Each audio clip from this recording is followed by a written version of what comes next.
Was bedeutet das Internet für mich? Internet ist sehr wichtig für mich, weil ich natürlich Internet für meine Arbeit brauche.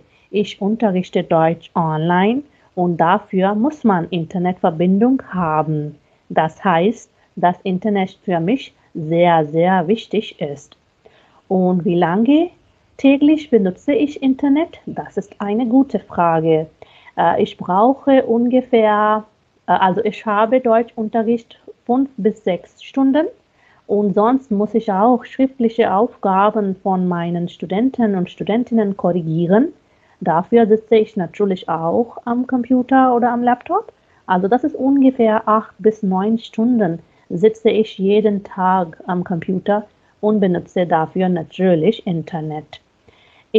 Im Moment lerne ich nichts vom Internet, aber wenn ich zum Beispiel irgendwelche Aufgaben habe, dafür natürlich muss ich auch YouTube-Videos sehen und neue Sachen kann ich so auch lernen.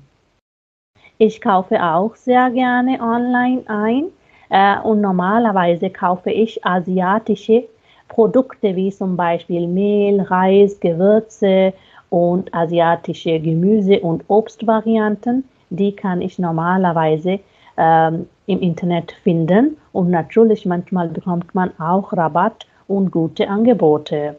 Genau. Also wir wissen ja alle, dass heutzutage Internet für uns sehr wichtig ist und wir können uns gar nicht vorstellen, ohne Internet zu leben.